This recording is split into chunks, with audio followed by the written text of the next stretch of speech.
ओम सजात्म स्वरूप परम गुरु शुद्ध चैतन्य स्वामी नमः।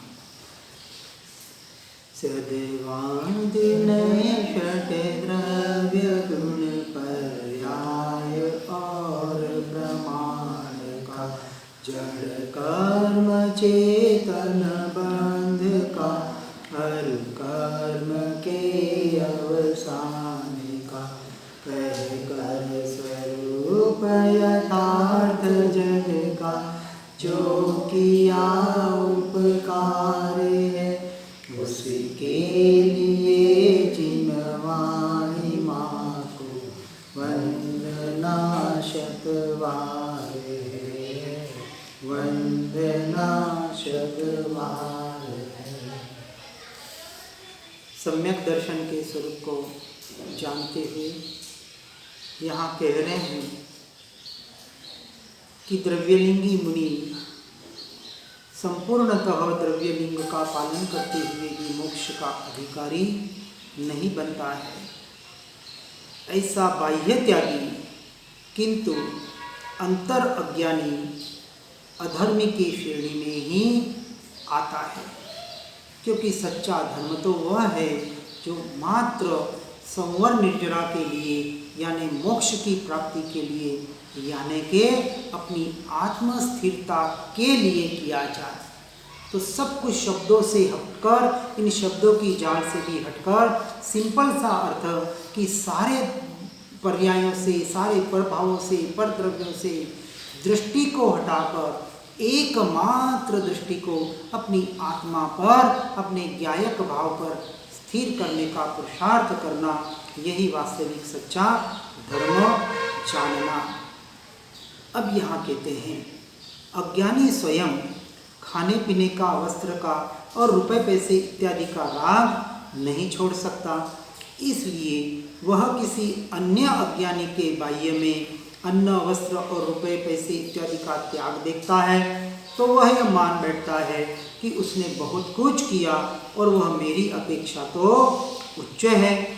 किंतु वह जीव भी बाहर से त्यागी होने पर भी अंतरंग में अज्ञान के महापाप का सेवन कर रहा है, वह भी उसी की जाति का है।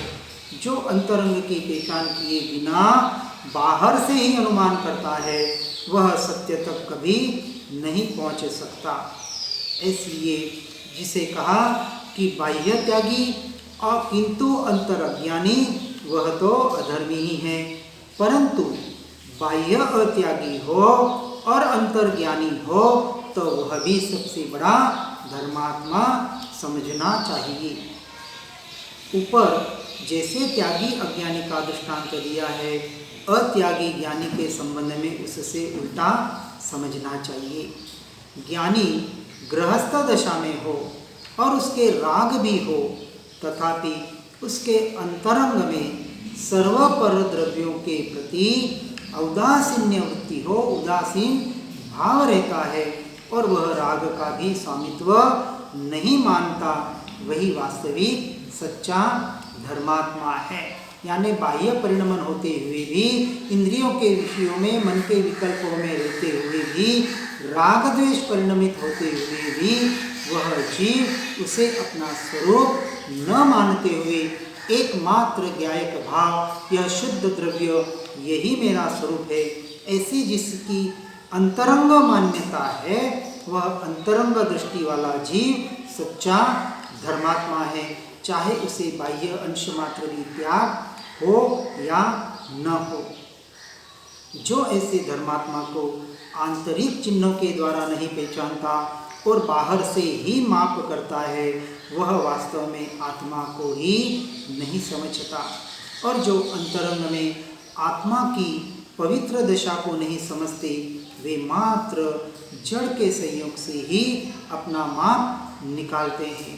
इसलिए सिर्फ और सिर्फ बाह्य दृष्टि वाले, बाह्य त्याग वालों को, बाह्य तपस्या वाले को ही उत्कृष्ट मानकर उनके भीतर में क्या परिणमन हो रहा है उस तत्व को, उस दृष्टि को नहीं जानने की वजह से वह जीव करने वाले और उसकी अनुमोदना करने वाले दोनों मिथ्यात्व के यानी महापाप का ही पोषण कर रहे हैं, ऐसा यहाँ बताने का प्रयास किया जा रहा है।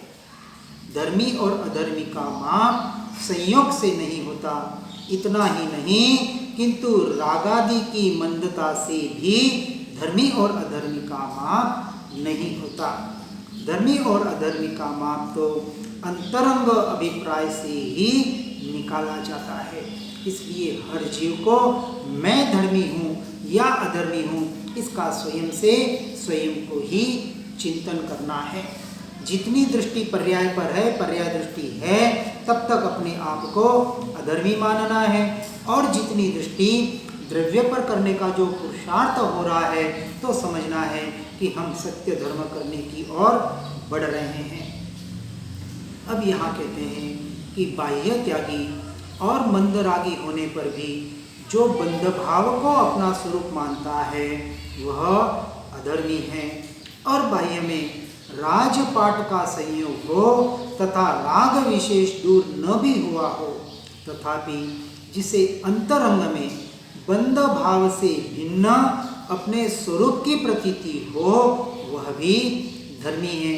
और हमारे दृष्टांतों में शैणिक महाराजा, भरत चक्रवर्ती आदि के उदाहरण इस रूप में प्रत्यक्ष हमने सुने हुए हैं। इसलिए सिर्फ अपेक्षा से समझना है।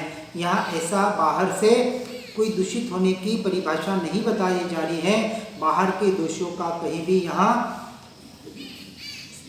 क्या कहते हैं उसको समर्थन नहीं किया जा रहा है।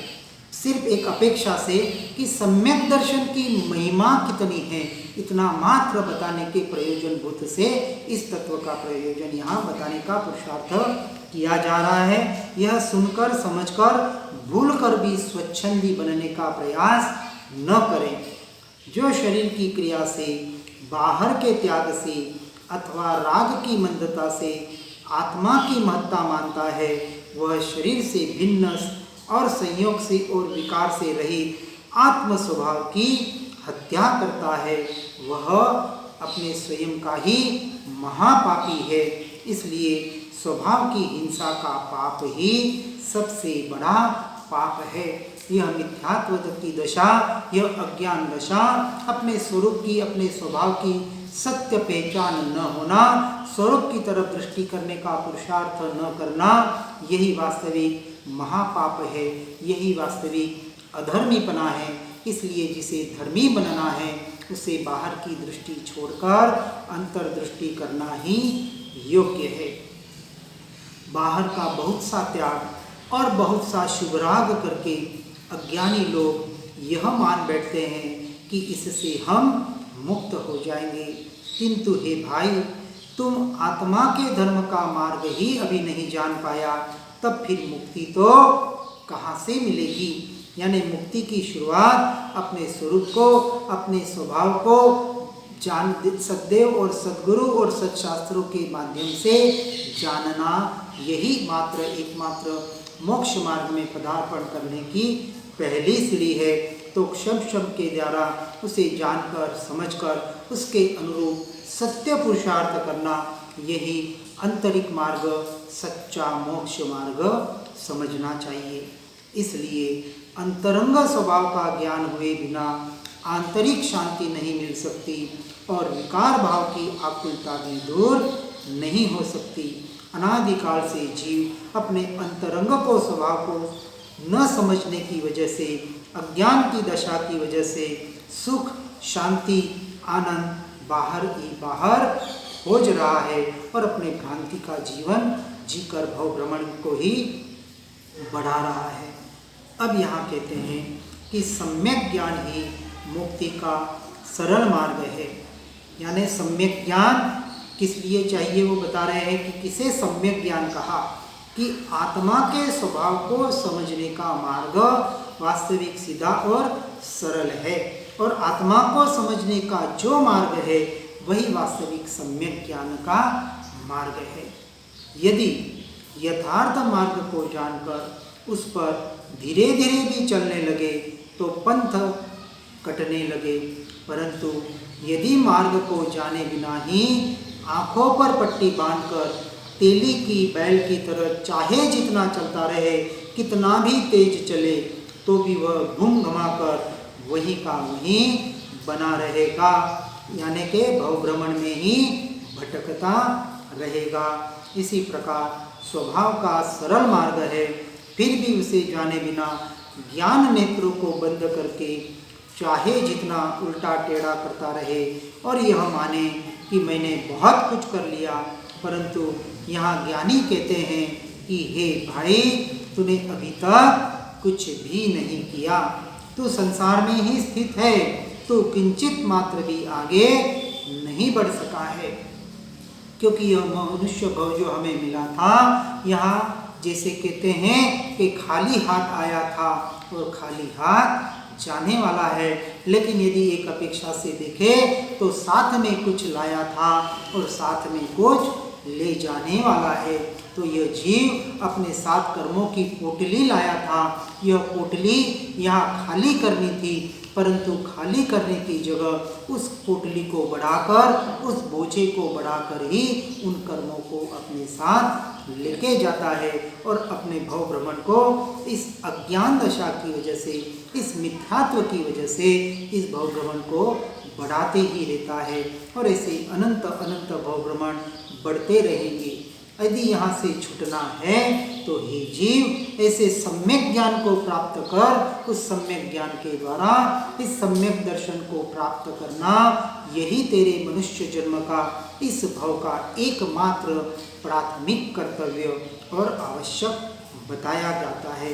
इसलिए जब तक तू इस मार्ग में, यानी सम्यक ज्ञान, सम्यक दर्शन, सम्यक चारित्र, ऐसे रत्नत्रय रूपी निश्चय मार्ग में जब तक जीव तू आगे नहीं बढ़ेगा, तब तक समझना कि तू संसार में ही स्थित है, किंचित मात्र भी आगे नहीं बढ़ा है। और कहते हैं हे जीव, तूने अपने निर्विकार ऐसे ज्ञान स्वरूप को नहीं जाना, इसलिए तू अपनी गाड़ी दौड़ाकर अधिक से अधिक अशुभ में से खींचकर शुभ में ले आता है और उसी को धर्म मान लेता है।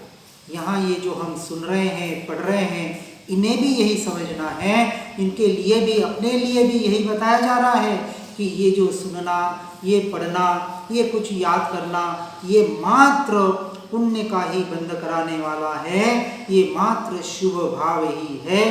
जब तक ये सुनकर, समझकर अपनी आत्मा का हम प्रत्यक्ष अनुभव करने का पुरुषार्थ प्रयोगों के द्वारा, भेद विज्ञान के द्वारा जब तक नहीं करेंगे, तब तक यह हम पर भी लागू होता है। इसलिए किसी दूसरे के लिए बात नहीं बताई जा रही है, हमें भी उसमें शामिल होना है और वहाँ विचार और चिंतन करना है कि मैं वास्तविक सिर्फ सुनकर, पढ़कर ही उसे अपने बुद्धि के लेवल पर सिर्फ विकल्पों में ही स्वीकार कर रहा हूँ, या सुनकर, समझकर उसका सत्य पुरुषार्थ अपने जीवन को परिवर्तित करने रूप कर रहा हूँ। यह हर जीव को, इन बातों को सुनने वाले को इस पर सुनकर, समझकर, विचार चिंतन करके अपने जीवन को परिवर्तित करने का पुरुषार्थ करना है। हम भी हमारी गाड़ी को अभी शुभ में ही दौड़ा रहे हैं, इसलिए अपने स्वयं के इन शुभ रूपी गाड़ी से भी अब मुड़कर शुद्ध रूपी गाड़ी की ओर हमें बढ़ना है। शुद्ध रूपी गाड़ी को इंजन से जुड़कर उस डिब्बे को आगे बढ़ाने का प्रयास करना है।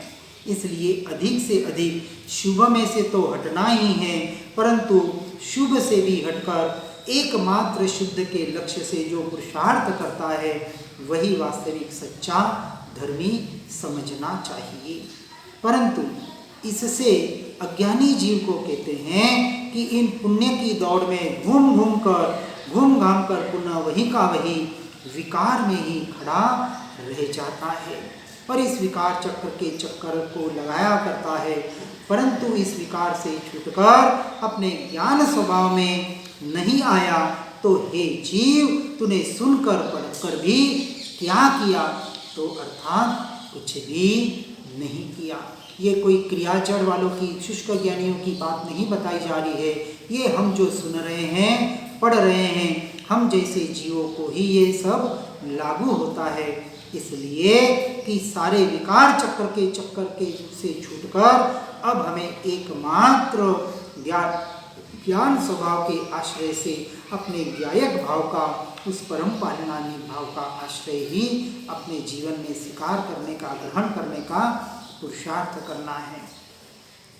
ज्ञान के बिना चाहे जितना राग कम करे अथवा त्याग करे, यहाँ ज्ञान के बिना यानी क्षेपशम ज्ञान के द्वारा स्वसंवेदन प्रत्यक्ष आत्मानुभूति की बात बताई जाती है, जिसे हम आत्मज्ञान या आत्मानुभूति कहते हैं। ऐसे आत्मज्ञान के बिना चाहे जितना राग कम करे अथवा त्याग करे, किंतु यथार्थ समझ के बिना उसे सम्यक दर्शन नहीं होगा और वह मुक्ति मार्ग की ओर कदापि नहीं जा सकेगा, परंतु वह विकार और जड़ की क्रिया में कर्तृत्व का अहंकार करके तत्व की विराधना से संसार मार्ग में और दुर्गति में ही फंसता चला जाएगा। यदि अपेक्षा से देखा जाए तो क्रिया जड़ ये सिर्फ हम स्वाध्याय और सत्संग ही करते रहें और उसके रूप अपने आप को परिणमित करने का पुरुषार्थ न करें तो हम भी इस जड़ क्रिया के ही अधिकारी बन जाते हैं। हमें भी वहाँ से छुटकर ऐसे बाहर के कर्तृत्व के अहंकार से छुटकर एकमात्र तत्व की विराधना से छुटकर उसकी ही आराधना करने की ओर, तत्व का यानी अपने स्वभाव का, अपने स्वरूप की ही आराधना करने की ओर बढ़ने का पुरुषार्थ करके इस संसार मार्ग से और दुर्गति में फंसने से बचना है। यदि ये बचने का पुरुषार्थ नहीं करेंगे तो उसी में फिर से उस दलदल में फंसते चले जाएंगे। इसलिए यथार्थ ज्ञान के बिना किसी भी प्रकार आत्मा की मुक्त दशा का मार्ग हाथ नहीं आता। इसलिए यथार्थ ज्ञान यानी सम्यक ज्ञान यानी क्षपशम ज्ञान, और उस यथार्थ क्षपशम सम्यक ज्ञान के द्वारा जब तक सम्यक दर्शन प्रकट नहीं करता है तब तक वह सम्यक ज्ञान भी निश्चय सम्यक ज्ञान रूप परिणमित नहीं होने की वजह से यह बाहर का क्षपशम ज्ञान भी संसार परिभ्रमण का ही कारण बन सकता है। तो इस सम्यक ज्ञान के द्वारा हमें जो पुरुषार्थ करना है वो सम्यक दर्शन के लिए यानी अपनी आत्मानुभूति के लिए, अपने आत्मा का स्वरूप का यथार्थ टंकोत्कीर्ण निर्णय श्रद्धान करने के लिए ही करना है। और जिन्होंने अपने आत्मा का भान किया है वे त्याग अथवा व्रत किए बिना भी एकावतारी हो गए, जैसे कि राजा श्रेणी। इसलिए व्रत और त्याग आत्मभान के साथ हो तो बहुत अच्छा है, लेकिन आत्मभान के बिना के कितने भी व्रत और त्याग कर ले वह मोक्ष के कारणभूत नहीं बनते। इसलिए कहीं त्याग और व्रत का निषेध मत समझ लेना, निषेध नहीं किया जा रहा है। सम्यक दर्शन के साथ और सम्यक दर्शन के बिना के त्याग और व्रत की महत्ताएं बताने का प्रयास किया जा रहा है। इसलिए जो जीव एकमात्र बाह्य क्रियाओं पर और बाह्य परिणमन पर ही जोर दे रहे हैं, वैसे तो हमें दूसरे की ओर तो दृष्टि करना ही नहीं है। मैं कहाँ हूँ और मुझे क्या करना है, इसका ही निरंतर हमें विचार करना है। और हमारे जैसे जैसे पर परिणाम है, पर द्रव्यों की ओर और पर भावों की ओर जो ये पर्याय जारी है, उसको अपने सरद्रव्य में लाने का पुरुषार्थ करना है।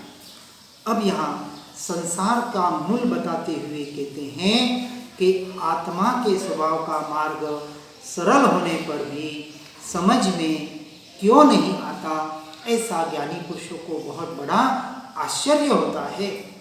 और इसका कारण यह है कि अज्ञानी को अनादिकाल से आत्मा और राग के एकत्व का व्यामोह है, भ्रम है, पागलपन है। वास्तविक अज्ञानी जीव आत्मार्थी को पागल कहते हैं, क्योंकि सच्चे पागल तो हम भी आत्मार्थी को ही कहते हैं। पागल, जिसके पाप गलने लग जाते हैं, ऐसे पागल आत्मार्थी ही सच्चे मोक्ष के मार्ग के अधिकारी बनते हैं। क्योंकि यहाँ संसार तो जो संसार के अनुसार न चले उसे पागल कहते हैं, हमें तो संसार के अनुसार चलना ही नहीं है, इसलिए हमें परमार्थ रूप से पागल बनना ही पड़ेगा। एक अपेक्षा से हम तो थोड़ा हल्का शब्द भी कभी कभी यूज करते हैं कि यदि हे जीव, तू यदि संसार में जब तक नालायक नहीं बनेगा तब तक तू मोक्ष मार्ग के लायक नहीं बन सकता है। इसलिए हे जीव, संसार से नालायकपना बनता जा। ऐसे संसार वालों के को लगे कि अब ये कोई हमारे काम का न रहा, और जैसे बिना कान के वस्तु को फेंक दिया जाता है उसी तरह वह तुझे फेंक भी दे, तेरा अस्वीकार भी करने लग जाए, तो उसे अपनी बलिहारी मान लेना और तुरंत वहाँ संसार से निकलकर इस मोक्ष मार्ग की ओर निरंतर आगे बढ़ते हुए सर्वसंग परित्याग करके एकांत में जाके अपनी आत्मा का निर्णय करके उसी में लीन होने का पुरुषार्थ बनने रूप सच्चा पागल, सच्चा स्वार्थी, स्व का अर्थी बन जाना, यही अपेक्षा से यहाँ उपदेश किया जा रहा है। व्यवहार की भाषा में कहा जाए तो सिंपल सी परिभाषा तो यही है। इसलिए हर जीव को इस मार्ग को सही रीत से समझकर इन शब्दों को, यानी अब हम जो अनादिकाल से भ्रमित हो रहे थे, इस मोह माया की जाल में फंसे हुए थे, वहाँ से तो किसी भी हालत से अब हमें निकलना ही पड़ेगा। इसलिए जिसे अंतरंग में राग रहित स्वभाव की दृष्टि का बल प्राप्त है, वह आत्मानुभव की यथार्थ प्रतीति के कारण एक दो भव में ही मोक्ष में चला जाएगा। और जिसे आत्मा की सच्ची प्रतीति नहीं है, ऐसा अज्ञानी 6-6 महीने का तप करके भी मर जाए तो भी आत्म प्रतीति के बिना उसका एक भी भाव कम नहीं होगा, एक भी भाव कम नहीं होगा। ऐसे बाह्य त्याग की, बाह्य वृत्ति की बात यहाँ बता रहे हैं बिना आत्मज्ञान वाले के, यानी सम्यक दर्शन की, अपने आत्मानुभूति की महिमा बताने का प्रयास किया जा रहा है। क्योंकि जिसे आत्मा और राग के एकत्व का व्यामोह है, और वास्तविक वह व्यामोह ही संसार का मूल है। और जब तक वेद ज्ञान के द्वारा राग भिन्न और ज्ञान भिन्न, जैसे निहाल चंद जी सोगानी को सिर्फ एक दिन में, एक रात में सम्यक दर्शन प्रकट हो गया था। सोनगढ़ गए, गुरुदेव के मुख से सुना कि राग भिन्न और ज्ञान भिन्न है, बस अंतर ज्योति प्रकट हो गई। और वहाँ से सीधे कलकत्ता में गए, अपने घर में अपना कमरा अलग कर दिया, घर में रहते हुए भी घर से विरक्त हो गए। ऐसे एकावतारी जीवों की यहाँ हम दृष्टांत आज के काल में भी हमारे कानों में सुनने को देती है। ऐसे जीवों ने ऐसा पुरुषार्थ किया तो हम क्यों नहीं कर सकते। किसी चौथे आरे वालों के जीवों की भी बात नहीं, इस जीवों में कृपालुदेव श्रीमद राजचंद्र जी, गुरुदेव कांजी स्वामी, बहन श्री, और ये तो कुछ नाम हमारे सामने हैं। ऐसे छुपे रुस्तम भी बहुत है जिन्होंने इन मार्ग को अपने जीवन में उतारकर इस मार्ग पर, यानी सच्चे मोक्ष मार्ग को प्राप्त करके, सम्यक दर्शन प्राप्त करके अपने मोक्ष का रिजर्वेशन, कन्फर्म टिकट करा लिया है। और हमें भी ऐसे कन्फर्म टिकट इस भाव में ही करके यहाँ से निकलना है कि जिससे हमारी यह यात्रा अब कहीं भी उस वेटिंग लिस्ट में न चली जाए। अब वेटिंग लिस्ट से हटकर कन्फर्म रिजर्वेशन की ओर बढ़ने का हमें निरंतर प्रयास और पुरुषार्थ करना है। अब यहाँ कहते हैं, अब जो अज्ञानी की बात बताई, अब अज्ञान को दूर करने के उपाय के लिए बताते हैं कि जब शिष्य पूछता है कि अज्ञानी का वह व्यामोह किस प्रकार से मिटाया जा सकता है या नहीं मिटाया जा सकता, तो उत्तर में आचार्य देव कहते हैं कि हाँ, प्रज्ञारूपी छैनी के द्वारा उसे अवश्य छेदा और भेदा जा सकता है। प्रज्ञारूपी छैनी और विवेक रूपी हथौड़े का निरंतर प्रयोजन किया जाए, प्रहार किया जाए वेद ज्ञान के द्वारा और वेद विज्ञान के द्वारा, तो यह जीव पर द्रव्यों से अपने उपयोगों को हटाकर सर्वद्रव्य की ओर लाने का पुरुषार्थ कर सकता है। जैसे अंधकार को दूर करने का उपाय प्रकाश ही है। उसी प्रकार अज्ञान को दूर करने का उपाय सम्यक ज्ञान ही है, क्योंकि अज्ञान दशा और ज्ञान की दशा जीव के ही दो परिणाम मात्र है। कहीं बाहर से कुछ लाना नहीं है। अपनी मान्यता में जो भूल है उस मान्यता के भूल को ही वहाँ दूर करना है। यानी सब कुछ सारा कार्य अपने से अपने में ही घटित करना है। सब कुछ कार्य पर्याय में ही घटित होगा और यह पर्याय किसी परद्रव्य की नहीं है, स्वद्रव्य के पर्याय में ही घटित करना है। ये पर जीव भी इस अपनी पर्याय से भिन्न आ जाते हैं। हर जीव को अपने से अपने में ही सब कुछ पुरुषार्थ करना पड़ेगा और इसलिए ऐसे अज्ञान को दूर करना और उसका एकमात्र उपाय यह सम्यक ज्ञान और सम्यक ज्ञान के द्वारा उस सम्यक दर्शन की प्राप्ति। यहाँ व्यामोह का अर्थ अज्ञान ही समझना और प्रज्ञारूपी शैली का अर्थ सम्यक ज्ञान ही बताया गया है। हजारों उपवास करना अथवा लाखों रुपयों का दान करना इत्यादि कोई भी उपाय आत्मा संबंधी अज्ञान को दूर करने के लिए नहीं है, किंतु आत्मा और राग की भिन्नता का सम्यक ज्ञान ही व्यामोह को छेदने का एकमात्र उपाय बताया गया है। इसलिए ऐसे प्रज्ञाक्षेणी के द्वारा अब जो उपाय बताया, हम समय सार जी सुने, प्रवचन सार जी सुने, कितने भी शास्त्र सुन ले, पढ़ लें, आत्मसिद्धि शास्त्र पढ़ ले, सुन ले, लेकिन जब तक उसको सुनकर पढ़कर यहाँ प्रयोगों के द्वारा चलते फिरते खाते पीते उठते बैठते निरंतर अपने बाहर जाते उपयोग को अपने भीतर की ओर लाने का पुरुषार्थ नहीं करेंगे, स्वसंवेदन प्रत्यक्ष आत्मा की अनुभूति करने का प्रयास नहीं करेंगे, तब तक यह बाहर का ज्ञान भी कुज्ञान में चला जाएगा, बाहर और बाहर ही रह जाएगा। और ऐसा ज्ञान सम्यक दर्शन प्रकट कराने में यदि हमारे पुरुषार्थ को प्रबल नहीं करता है तो जानकर भी हम अनजाने रह जाएंगे। इस अपेक्षा से, इस उपाय से व्यामोह को छेद कर आत्मा मुक्ति मार्ग में प्रयाण करता है और ऐसा आत्मा ही यहाँ ज्ञानी जानना। तो ज्ञानी की परिभाषा को यदि समझना है तो जिसका उपयोग निरंतर ज्ञान स्वभाव की ओर जा रहा है वह ज्ञानी, और जिसका उपयोग पर और पर में ही रह रहा है वह अज्ञानी। इस प्रकार से जीव के ही दो भेद यहाँ बताने का प्रयास किया जाता है। राग और ज्ञान की संधि के बीच प्रज्ञारूपी छैनी की चोट कैसे पड़े, अब कहाँ बताया? राग और ज्ञान के बीच परद्रव्य तो संपूर्णतः भिन्न है ही है, वहाँ तो दृष्टि करने के लिए अंश मात्र भी नहीं कहा, लेकिन मेरी आत्मा से उत्पन्न होने वाले एक मेरा स्वभाव और एक मेरा विभाव, इन दोनों को प्रज्ञा छीनने के द्वारा कि ये जो मोह राग द्वेष के भाव हो रहे हैं, ये जो विकारी भाव है, यह भी मेरा स्वरूप नहीं है।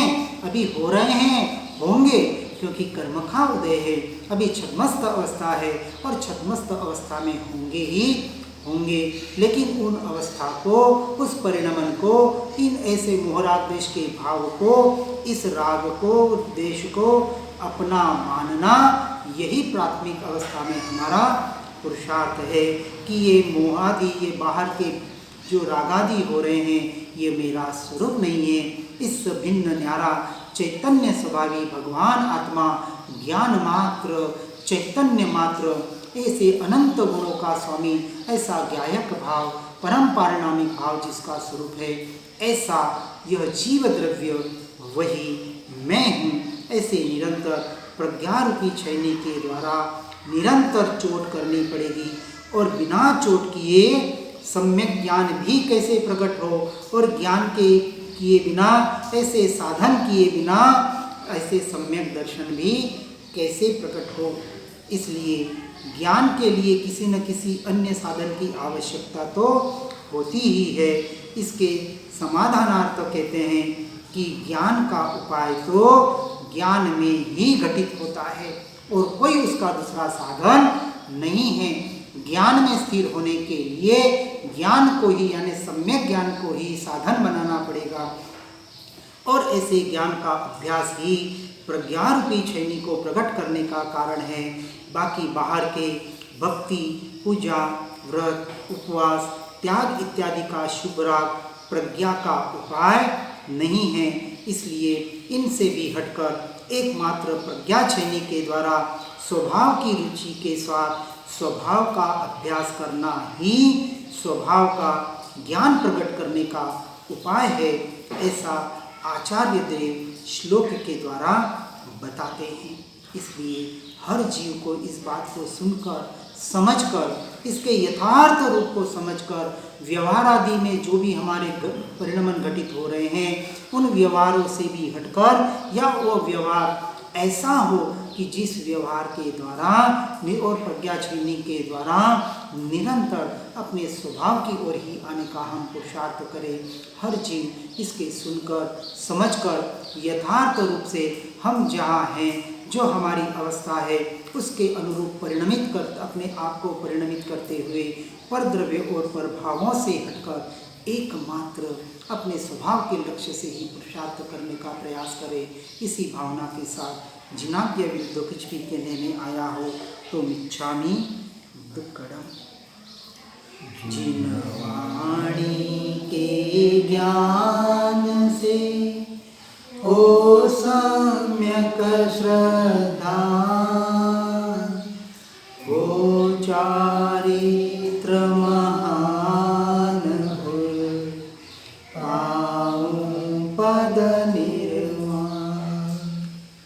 निज निधि निज में बताई, यह अनंत उपकार है उसके लिए जिन वाणी माँ को वंदना शतवार है, वंदना शतवार।